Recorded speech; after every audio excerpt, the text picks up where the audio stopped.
Javeriana Estéreo Cali, 107.5 HJC42, transmitiendo desde los estudios de la Pontificia Universidad Javeriana Cali.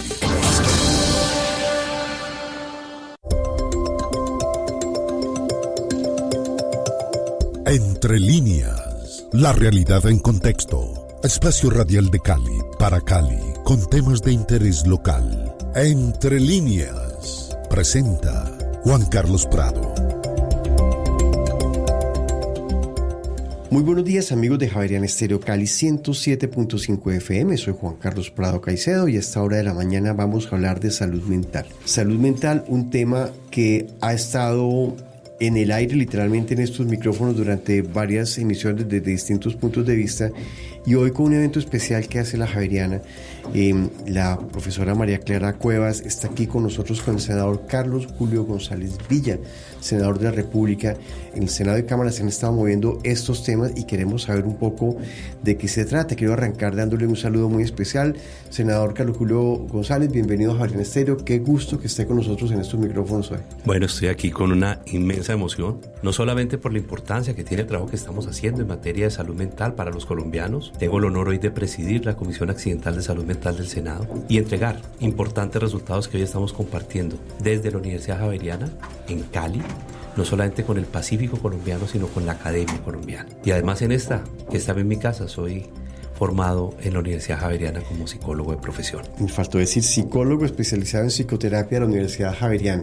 Entonces es un javeriano que está en el Senado, psicólogo y trabajando en temas de salud mental, y justamente el tema que vamos a hablar. María Clara Cuevas, muy buenos días, qué gusto que estemos acá.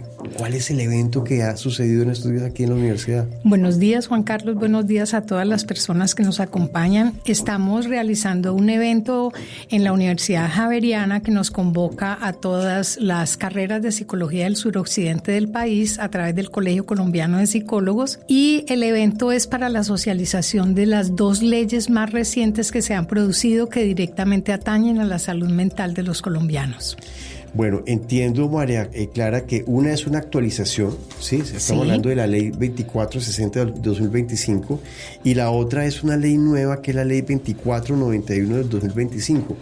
¿Cómo organizamos la conversación? ¿Cuál es el orden lógico para contarle a nuestra audiencia qué se está haciendo desde el legislativo para que estemos a tono con este tema, repito, de salud mental, que hemos hablado en nuestros micrófonos, María Clara, porque hay, digamos, algunas alertas, sobre todo en las entidades educativas? Sí, yo creo que podríamos ir de lo general a lo específico. Correcto. Y en ese orden de ideas creo que la ley de salud mental es más amplia y contiene un elemento puntual que tiene que ver con promoción y prevención en salud mental, como son las competencias socioemocionales, que es el tema central de la educación emocional que se refiere a la otra ley. Correcto. Entonces, esta ley actualiza, voy a traerme a decir, después de la pandemia pasaron cosas que hacen que esta ley, digamos, haya tenido que ser actualizada desde el 2013 a tono de la situación actual del país, señor senador. Claro, y habíamos trabajado entre el 2013 y el 2010. Trabajamos precisamente también con un importante académico hoy aquí en la directiva de la Universidad Javeriana en Cali, el doctor Alejandro Sánchez,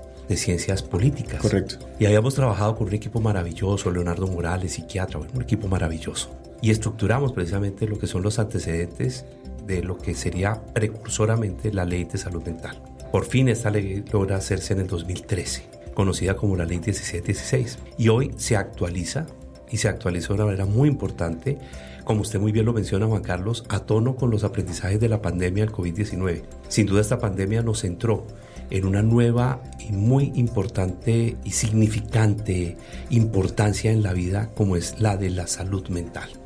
El confinamiento, el miedo, la angustia, lamentablemente la enfermedad y la muerte nos colocaron de frente y nos pusieron en el espejo de la vida. Y eso logró producir como consecuencia un empoderamiento de todos estos términos y toda la dimensión y la perspectiva de la salud mental, que permitió precisamente toda la contribución generalizada del Congreso de la República en la actualización de una ley tan importante como es la Ley de Salud Mental. Esta ley no solamente avanza en materia de un derecho que se convierte cada vez más en lo que debe ser un derecho, sino avanza desde la prevención, la promoción y algo muy importante que es una queja fundamental de los colombianos, la atención, la organización de la prestación del servicio en materia de salud mental, además de la promoción que sigue siendo el eje fundamental y un enfoque desde la salud comunitaria, desde la salud regional, una nueva arquitectura de la organización de la salud mental, desde la política pública y unos efectos que esto deberá tener en mejorar no solamente la prevención, sino también la atención y el establecimiento de, digámoslo, de acciones contundentes para mejorar la salud mental de los colombianos. Senador Carlos Julio González, ustedes tienen las UTLs, las Unidades de Trabajo Legislativo, y hacen mucha investigación antes de proponer una ley y aprobarla posteriormente. Estos puntos que me dices son hallazgos que vieron que estaban pasando en la población, o sea, estos puntos de promoción y prevención, de atención integral, de pedagogía, fueron, digamos, indicadores de faltantes que ustedes notaron en la ley del 2013 y que fueron incorporadas en esta ley 2460 recientemente emitida. Claro, y ahí tuvo un papel importante el Colegio Colombiano de Psicólogos participando activamente, la Sociedad Colombiana de Psiquiatría, las universidades, organizaciones que se han dedicado a lo largo de su vida a trabajar la salud mental y que aportaron desde diferentes perspectivas, sectores, experiencias, experticias para la construcción de esta ley. Y va de la mano con un arsenal que hoy tenemos en materia legislativa. Y excúseme que utilice una palabra que puede ser tan guerrerista, pero que así la podemos enfocar, un arsenal. El que tengamos hoy comisiones de salud mental en el Senado y en la Cámara ha permitido un empoderamiento de estos temas que eran la cenicienta de los temas de salud pública en el país. Han permitido mirar la interdisciplinariedad y el impacto de los temas de la salud mental en lo laboral, en lo educativo, en lo tecnológico, en lo social, en lo comunitario. Hoy vemos una asociación directa, por ejemplo, entre el deterioro de la violencia o esa violencia que vemos en este país, que es una violencia tan dolorosa, y la salud mental, tanto en la prevención como en la formación para la convivencia en este país. De ahí sale en parte nuestra ley que propone introducir en la educación colombiana la educación emocional a través de las competencias socioemocionales y que ahora lo tocaremos. Estamos trabajando, por ejemplo, la salud mental en los pacientes con cáncer, que es un tema específico, complejo y de unas dimensiones muy significativas. Estamos trabajando los entornos digitales y la salud mental. Estamos trabajando la violencia digital y la salud mental. Hicimos recientemente, eso fue mi comisión, yo pertenezco a una comisión que es la Comisión Económica del Senado. Sí. Y en esa comisión hicimos un debate sobre el impacto económico del deterioro de la salud mental de los colombianos. ¿Y qué hallazgos hay sobre eso para ponerlo en números? Tremendo. O sea, lo que vimos es que, por ejemplo, de cada 10 niños colombianos, entre 4 y 5 padecen algún tipo de síntoma relacionado con deterioro de su salud mental. Entonces, ¿de 10? De cada 10, entre 4 y 5. O sea, el 50, la mitad. Casi el 50% de los niños colombianos. Y para toda la audiencia que en este momento nos escucha, no estamos hablando de trastornos mayores, ni estamos hablando de enfermedades gruesas o graves como las conocemos, la demencia, la psicosis, la esquizofrenia, ¿sí? No estamos hablando de esos trastornos mayores. Estamos hablando de síntomas que muestran que la salud mental está afectada. Por ejemplo, problemas relacionados con la alimentación, problemas relacionados con el sueño, dificultades en el sueño, dificultades en la alimentación, dificultades en el aprendizaje, dificultades en la adaptación, dificultades en la relación laboral, dificultades en la relación conyugal, que conllevan a la presentación o a que se exacerben síntomas que van desde la depresión, la ansiedad y otros que están relacionados con el deterioro de la salud mental. O sea, que cuando hablamos de salud mental estamos hablando de un espectro muy grande que tiene que ver con el bienestar humano. Casi todos esos síntomas están profundamente relacionados con una emoción o con la emocionalidad, con la dimensión emocional. Colombia ocupa uno de los lugares tristemente más altos en indicadores de violencia escolar y de bullying, como se denomina técnicamente, ciberbullying, y crecemos en ciberbullying. No es sino pegarnos una paseadita por las redes sociales para lamentablemente observar los altísimos niveles de violencia, degradación del lenguaje y observación de una serie de sintomatologías que lamentablemente hacen radiografía de una sociedad en crisis. A eso se le suma Por ejemplo, la deserción escolar. En el último año medido, cerca de 500.000 niños desertaron de la educación. Cerca de 500.000 niños desertaron de la educación. Incluso las cifras aquí las tenemos para ser exactos con una audiencia tan importante como la de Javeriana Estéreo de Cali. Estamos hablando que esos, para darlos con números exactos, que esos fueron exactamente 473.000 niños, niñas y adolescentes desertaron del sistema educativo. 425.000 son repitentes, tienen nivel de repitencia escolar. Y la Procuraduría General de la Nación, en una audiencia pública que hicimos en el Congreso de la República con motivo de la Comisión de Salud Mental conjuntas, nos reflejó una cifra que nos dejó profundamente preocupados y alarmados. En Colombia, 190 niños se están suicidando al mes. Suicidios materializados, consumados, como decimos en términos técnicos. No son ideaciones. No, ni intentos, son suicidios. Uno es grave, 190 es escandaloso. Al mes. Al mes. Para no hablar de todos los niños que están sometidos a todo lo que es el comportamiento suicida, que puede tener el gesto, la ideación, la rumiación suicida, o sea, todo lo que está en torno a ello. Entonces, cada vez escuchar más niños pequeños, niñas, jóvenes, hablando acerca de la vida en los términos y los objetivos con los que los escuchamos, pues tiene que producir una reacción como sociedad.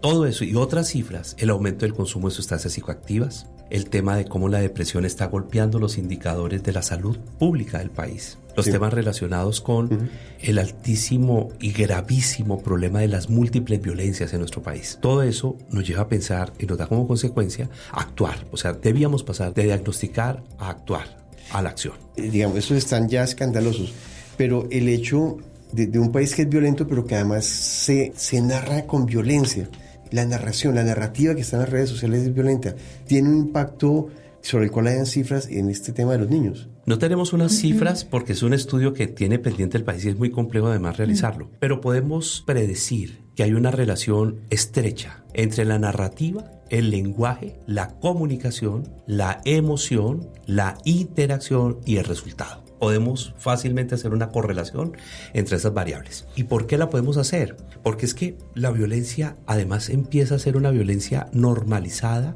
empieza a ser una violencia aceptada socialmente, empieza a ser una violencia que ha llegado de qué forma a los hogares. Entonces, el adjetivo que se usa o los adjetivos que se usan en la conversación cotidiana familiar, cuando escuchamos que un padre descalifica a una madre a su hijo, usted sí es el mismo bobo de siempre, ahí hay violencia. O ese tenía que ser, usted sí no sirve para nada, inútil, y otras palabras que va mostrando la descalificación y esa violencia que se nutre de una agenda. Eso es lo más grave, que está en el entorno familiar muy presente, que se traslada fácilmente a los entornos escolares.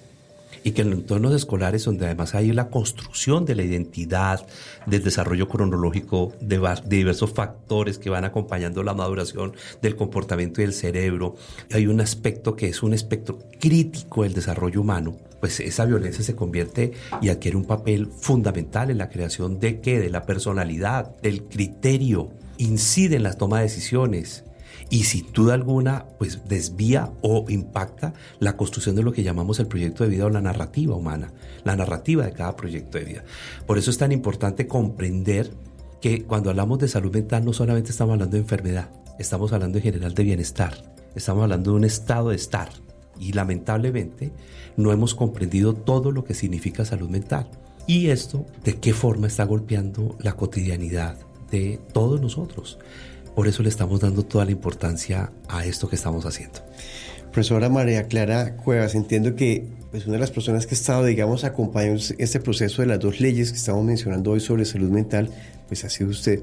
¿Cómo ha sido este acompañamiento, esa interacción entre la academia y el Senado y la Cámara de Representantes para la construcción de estas leyes que hoy son una realidad? Ese ha sido un proceso de acompañamiento que surge definitivamente de un interés y un compromiso de la psicología con participar en todo aquello que atañe a las personas y a los seres humanos.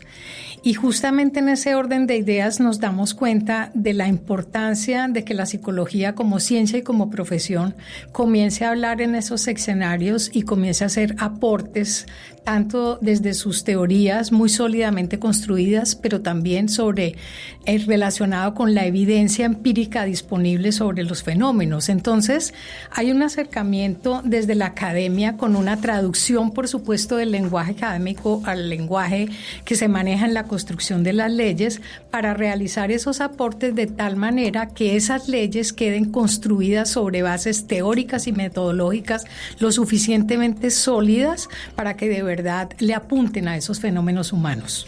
Y que sean implementables, sobre todo, hablemos, senador Carlos Julio González Villa, de la ley 2491 de 2025, que también ya se mete como a aplicar, y concretamente estamos hablando del proyecto educativo y del sector educativo primario, básico, primario y secundario, según entiendo. Sí, así es. Bueno, pues esta ley introduce en la educación colombiana, respetando la autonomía de cada institución a través de sus PEI, proyectos educativos institucionales, introduce, la palabra no nos gustaría aplicarla, obligatoria, pero transversalmente. En este caso aplica. Sí, porque es necesario, absolutamente necesario, para que una política pública realmente pueda implementarse, pueda gestionarse, pueda medirse, financiarse y después revisarse, evaluarse y retroalimentarse, debe tener un grado de obligatoriedad, si no definitivamente se pierde en el capricho o en la importancia que le dé el tomador de decisión del momento. Entonces necesitamos son políticas de Estado, no solamente políticas de gobierno, políticas que superen los espacios de gobierno de cualquiera. En ese sentido, es obligatorio y transversal a el ecosistema educativo. No es una cátedra, supera una cátedra de lejos, porque tampoco se puede enseñar educación emocional y tampoco es enseñable fácilmente competencias socioemocionales.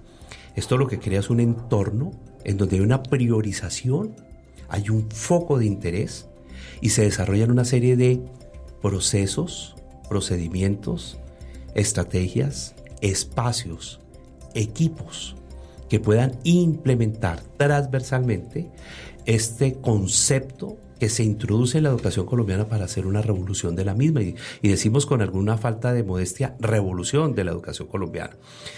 Daniel Goleman escribe un libro que se llama Una inteligencia emocional y que es un libro que recomendamos leer porque vale la pena. Ya venía desde antes, o sea, realmente Daniel Goleman no es el que crea el concepto de inteligencia emocional, es el que lo masifica, es el que lo hace visible a nivel mundial, se convierte en un bestseller mundial cuando saca en los años 80 este libro y despierta el interés por algo que se llama inteligencia emocional. Nosotros conocíamos el concepto de coeficiente intelectual y conocíamos el concepto de desarrollo de la inteligencia, pero pues no habíamos escuchado hablar de eso de inteligencia emocional. Y mucho menos después inteligencias múltiples. E introduce ese concepto, Seligman ya lo venía trabajando en Colombia, Miguel de Zuviría y otros venían trabajando el concepto, y él le llamaba competencias afectivas, y descubrimos, por ejemplo, Zuviría aquí en Colombia, en una investigación que hizo en Bogotá y Cundinamarca, de 10.000 niños que evaluaron, 7.000 eran incompetentes afectivamente. No eran competentes afectivamente. No sabían ser hermanos, no sabían ser amigos, amigas, no sabían ser hijos, no sabían ser los padres, no sabían ser novios, no sabían ser esposos, no sabían ser amantes, no sabían ser. Carecían de esas competencias para estar en esas interacciones. Y por eso la deficiencia de esas interacciones estaba mostrando una proclividad al fracaso en el proyecto de vida.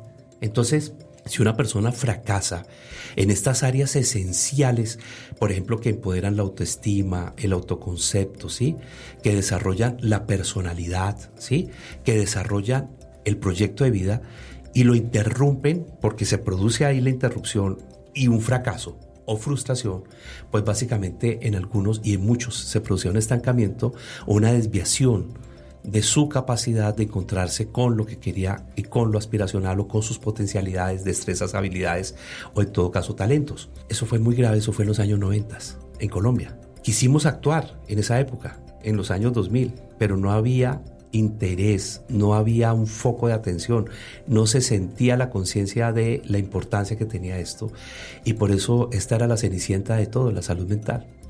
Tuvo que venir, como usted muy bien lo mencionó ahora, Juan Carlos, el COVID-19 para que despertáramos a una nueva realidad. De hecho, a las otras pandemias. Hay una pandemia gravísima, se llama la pandemia de la soledad, de los niños, de la niñez. La niñez está viviendo una gran soledad, y esa soledad no solamente está argumentada en las dinámicas de la familia moderna, sino también en la intrusión de los aparatos y los dispositivos digitales y electrónicos que han dado como consecuencia un aislamiento tremendo, gravísimo de la interacción humana, de la interpersonalidad, esa vinculación. Y eso está produciendo, pues lo que estamos viendo, fenómenos que los más jóvenes aquí, por ejemplo, que nos acompañan pueden conocer, como que, por ejemplo, los noviazgos virtuales, o los noviazgos ahora son virtuales, muchos, incluso ahora con la inteligencia artificial. Yo no pude estar en la conferencia de la doctora Ximena Chaos, mexicana, hace 15 días en el Congreso de la RIEP, sí, la Red Internacional de Educación Emocional, donde hablaba de la inteligencia artificial, pero yo puedo deducir parte de lo que digo. Hoy, ver niños que ya a través de la IA están creando su novia o su novio, y que están interaccionando con un novio totalmente virtual, más allá del metaverso, más allá de lo que conocíamos. Sí. Se está acabando la piel, se están acabando estas formas de encontrarnos y de comunicarnos, se está agotando la capacidad de vernos, ¿sí? Y utilizar nuestra mirada en el encuentro humano y de lo más maravilloso que tiene el humano, que es la conversación, el lenguajear. Los seres humanos, por definición, somos sociales, y en ese vínculo social el lenguajear y el conversar es lo que nos hace auténticamente humanos. Pues esto que está diciendo el senador, no me siento hablando con un senador de la República, estoy con una persona profundamente humana, lo cual es muy buena noticia, déjeme decírselo, que haya personas como usted tramitando este tipo de ley y haciendo este tipo de reflexiones tan fundamentales para la salud mental, por Dios, tú mismo de Colombia, porque esto que se está diciendo aquí de los niños es bastante, sin duda es una alarma muy grande. ¿Cómo lograr? Ya mencionaba ahorita el senador Carlos Julio González, es que esto quede incorporado en los proyectos educativos institucional, que no sea una cátedra.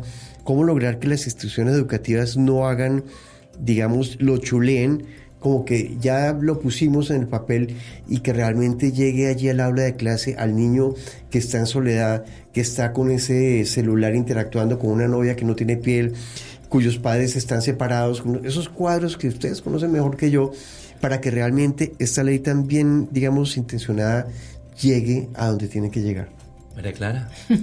Bueno, yo creo que... Ahí es donde entran los expertos, ¿no? Justamente hay que partir de la condición de obligatoriedad, y por eso ya lo mencionaba el senador, aunque no nos parece muy agradable el término de obligatoriedad, pues se hacía absolutamente perentorio que estuviera, porque de otra manera dejarlo al azar no lo permitía. En ese orden de ideas, si nosotros estamos diciendo, mire, esto implica abrir unos espacios al interior de los currículos de las instituciones educativas, unos espacios que no es una cátedra, son unos espacios formativos que reúnan todas las condiciones que se deben reunir para acompañar en la formación y fortalecimiento de todas las competencias socioemocionales a lo largo de todos los procesos de escolarización primaria, básica, y se sugiere la educación superior, respetando la autonomía universitaria. Entonces, estos espacios formativos requieren, primero, una institución comprometida con la educación socioemocional. En ese orden de ideas moviliza completamente todo lo que es el alma o la esencia de la institución educativa.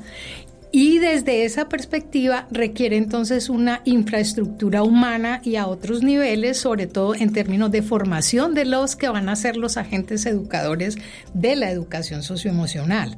Y requiere un cambio, definitivamente una revolución paradigmática, porque esa enseñabilidad de las competencias socioemocionales se hace a través de experiencias pedagógicas completamente diferentes. Entonces, esto no es diapositiva que la puede contener, pero no se puede reducir. Esto no, por eso nosotros obviamos el uso de la palabra cátedra, porque en el imaginario colectivo, cátedra es tablero y tiza, como decíamos en la época más antigua. Entonces, la idea es esa. de que se necesita unos espacios donde de verdad se cumplan todas las condiciones, iniciando por lo más importante, que es unos procesos formativos de los agentes educadores que garanticen que ese agente formativo, ese agente educador, él mismo como ser humano, cuenta con esas competencias socioemocionales. Y desde allí empieza la revolución, a todo nivel. Después de la ley viene la reglamentación. Sí. Eso está en cabeza del Ministerio de Educación, de Salud. De Educación, con el decreto reglamentario. La de salud mental está en cabeza del Ministerio de Salud, que es la ley 2460. Correcto. Y la de educación emocional, que es la 2491, qué pena con todos quienes nos escuchan meterlos en estos temas tan hartos y ladrilluros que son las leyes. Pero mire que hay una reflexión profunda. Cómo las leyes afectan nuestra vida positiva o negativamente. Claro. Y cómo, querámoslo o no, toda la política pública llega a nuestra cotidianidad y se mete en nuestras casas. De cualquier manera, se mete en nuestras casas. Por eso la importancia que tiene tomar decisiones con un criterio político. Porque la política nos toca absolutamente a todos en todas las dimensiones de nuestra vida.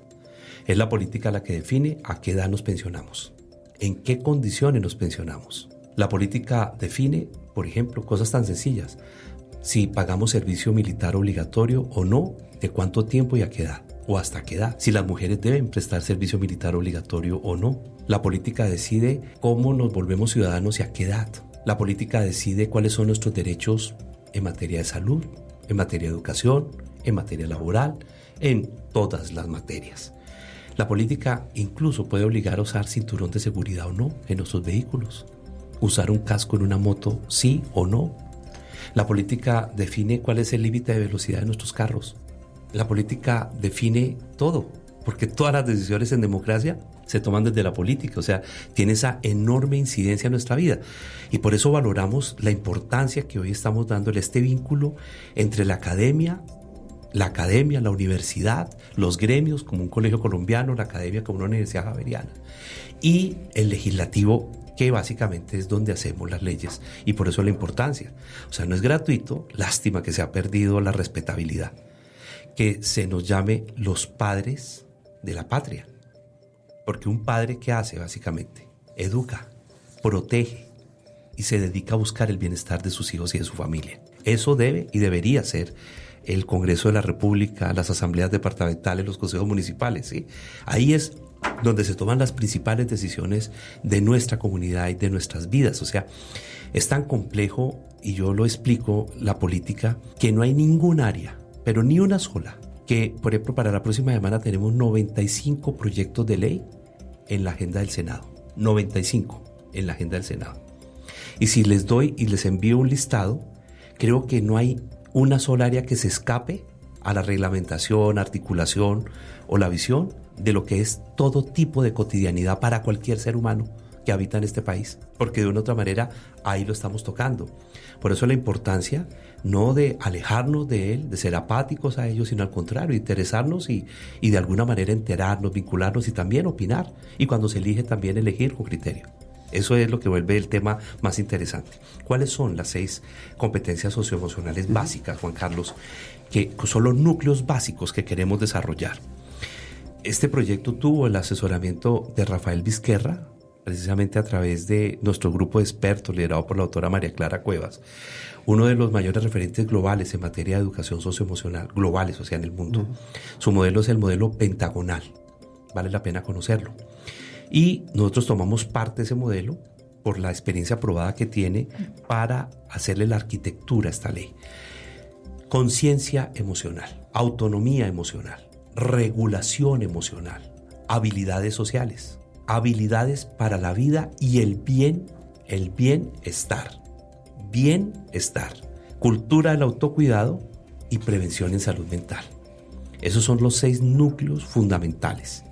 Pero fácilmente podemos decirles a ustedes que hay más de 500 emociones descritas, más de 500. Las estamos agrupando de acuerdo a primarias, intermedias, avanzadas, de acuerdo a las edades, la cronología de la vida, el círculo de la vida, y también de acuerdo a los impactos o las áreas de impacto. Son muchísimas. Pero podemos hablar, por ejemplo, de la autonomía y la toma de decisiones. la autonomía y la toma de decisiones. Cuando a mí me pregunta alguien, ¿cuál es el mayor propósito de la educación? ¿Qué debería lograr la educación familiar y escolar? Debería lograr que cada hijo o hija, que cada ser humano, se apropie de su vida, se vuelva el narrador de su película, que tenga conciencia de su propia autonomía para narrar, autonomía, y que esa autonomía lo conduzca a tener un pensamiento crítico que le permita tomar decisiones. La gran virtud de cualquier modelo educativo es permitir que ese ser humano sometido a la implementación de un modelo educativo, al finalizar un ciclo educativo, pueda decir, soy autónomo y sé y puedo tomar mis decisiones. Es el senador Carlos Julio González Villa, que ha estado liderando pues con otros senadores. Tenemos hoy aquí otra invitada que de la Cámara de Representantes que estuvo en la universidad. La quiero mencionar a la doctora Olga Lucía Velázquez Nieto, que nos pudo acompañar en esta emisión, pero que también ha estado trabajando en este tema de salud mental. Nos alegra poder dar esta noticia, nos alegra saber que se ha tramitado, que ya desde el 23 de julio esta ley está sancionada, que es de carácter obligatorio y que se está trabajando precisamente por un tema tan sensible, tan invisible hasta ahora como era la salud mental. ¿Qué sigue, doctor, con este tema, doctor Carlos Julio González, de salud mental que con las cifras que usted mostró apenas estamos comenzando? Lo que estamos haciendo hoy acá. Okay. Lo que estamos haciendo me parece que es la etapa más importante post-ley. Socialización, sensibilización y apropiación de esto.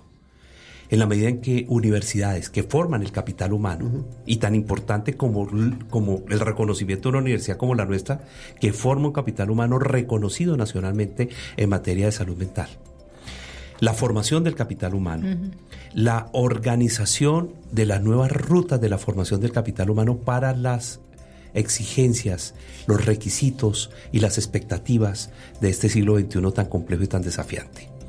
La organización de una serie de observatorios de política pública en salud mental, el relacionamiento entre los diversos actores del sector que incluyen lo público y lo privado, porque a veces nos olvidamos que lo privado tiene una gran incidencia también en la toma de decisiones y en la implementación de las decisiones. La academia fundamental, los gremios fundamentales, pero sobre todo si usted nos está escuchando en este momento y es papá, es mamá, es educador, educadora, todos lo somos de alguna manera. Todos, en cualquier interacción terminamos siendo de alguna manera educadores. Nos está escuchando y se está preguntando en este preciso momento, ¿cómo estoy yo en esto? ¿Y cómo estoy yo en relación conmigo mismo? O sea, yo y mi gestión emocional, yo y mi conciencia emocional, yo y mi autonomía y yo y mi regulación emocional. Pero también se pregunta, ¿y yo cómo lo estoy trabajando en mi familia? ¿Qué tanto tiempo le estoy dedicando a visibilizar y concientizar la importancia de trabajar estos fenómenos? ¿Cómo estoy haciendo uso de la comunicación?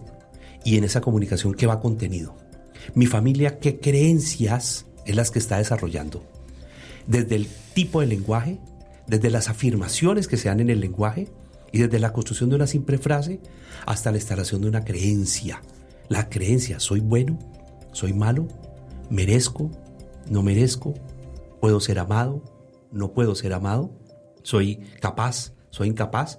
Porque las creencias no son medias, tienden a ser radicales. Y sobre esas creencias es sobre el lápiz que se construye el proyecto y la narrativa, la película de la vida humana. Entonces pregúntese usted en este momento como persona, como papá, como mamá, en el rol que usted desempeñe, ¿cómo está usted en relación con esto?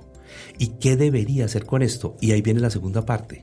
Los comités de expertos a través del Ministerio de Educación, las universidades, los gremios relacionados con estas materias, tienen el deber, además la obligación, en este caso el Ministerio, de producir las guías, de validar procesos, procedimientos y de sugerir en la implementación lo que desarrolla la técnica, la evidencia científica, lo que ya existe, porque hay mucho material. Hay muchísima investigación y hay muchísimo conocimiento sobre cómo hacerlo cada vez mejor, porque sí lo podemos hacer mejor. Carlos Julio González Villa, senador de la República, psicólogo javeriano, que ha movido este tema de la ley de salud mental, que nos deja unas reflexiones muy profundas para empezar a cada persona a hacerlo. Y senador González, además ir preguntando en el colegio cómo van a implementar esto. O sea, también se vale que las personas pregunten cómo el colegio va a preguntar, el colegio, la escuela, sabemos que la universidad es opcional por aquello de la autonomía universitaria, pero que haya un acompañamiento ya mucho más sistemático. Estoy seguro que un rector con 4 dedos de frente va a estar interesado en hacer esto bien, por supuesto, pero poner el tema en la palestra y no olvidar que hay niños allá, 190 niños al mes, es un escándalo para cualquier sociedad, suicidados. Y creo que entre todos eso nos atañe absolutamente a todos, senador. Y esa es la importancia de esta socialización. A partir de ahora, las instituciones educativas crearán unos equipos. Esos equipos deberán ser formados, deberán ser capacitados para abordar las nuevas metodologías, acciones, espacios, o sea, la implementación transversalizada de esta ley. Las instituciones educativas, además de la formación de su capital humano al interior, por eso la importancia de las universidades, porque ahora viene el papel de las universidades en la formación de ese capital humano para este nuevo desafío que tenemos en educación emocional. Además de ello, cada institución educativa trazará unas líneas claras de trabajo en relación con los espacios, estrategias, metodologías, acciones que implementará. Vinculará a la escuela de padres de familia y hará un énfasis de las escuelas de padres de familia en el tema que tiene que ver precisamente con educación emocional, o sea, también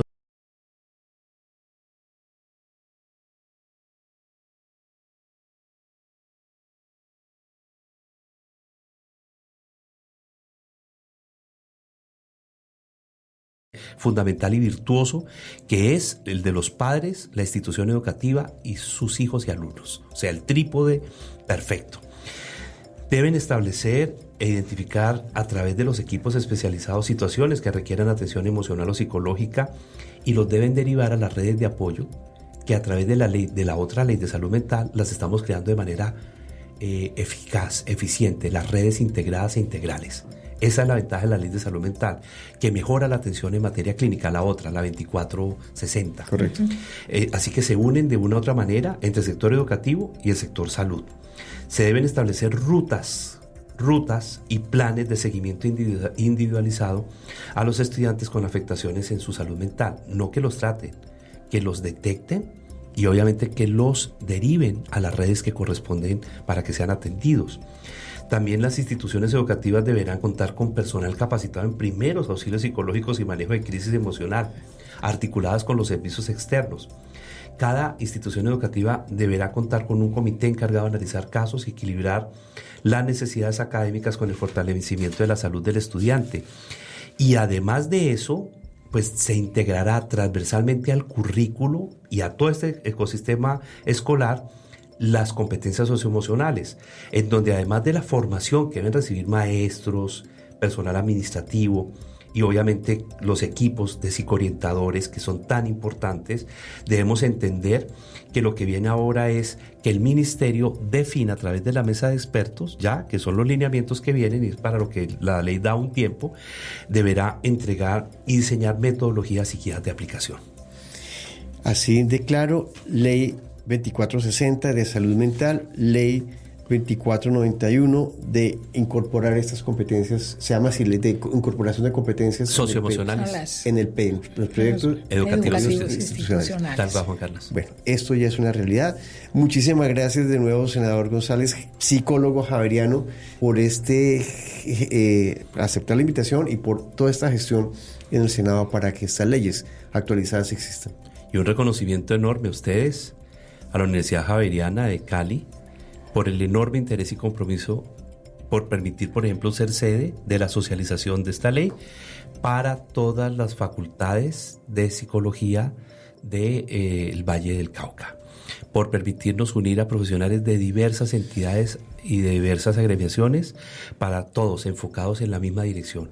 Cómo mejoramos este aspecto que es tan importante del desarrollo humano, del bienestar humano. O sea, finalmente estamos hablando que la vida se vive en la medida de la dimensión del bienestar. Por eso no es gratuito que lo que más recordamos de la vida son los momentos en donde se marca esos estados especiales de emocionalidad afirmativa. Nadie olvida sus momentos de el grado, el matrimonio, algunos la primera comunión, etcétera, los momentos de los cumpleaños, en donde vamos acumulando estas experiencias significativas. Bueno, esto lo que nos enseña es que los seres humanos somos biografía viva, en acción, o sea, estamos construyendo nuestra vida. Y si la estamos construyendo, qué bueno que la construyamos conscientemente, autónomamente y afirmativamente. Muchísimas gracias por esta compañía y estas reflexiones tan importantes. María Clara, muchísimas gracias y gracias por estar aquí esta mañana y traer estos invitados y gracias por estar aquí, por supuesto, y por el trabajo que hiciste acompañando y asesorando la construcción de esta ley. Ha sido una oportunidad invaluable como profesional y como ser humano en especial de poder poner un granito de arena desde el conocimiento profesional y desde el ser como ser humano, valga la redundancia, por el bien de todos nuestros educandos. Esto es Entre Líneas de Javeriana Estéreo Cali 107.5 FM.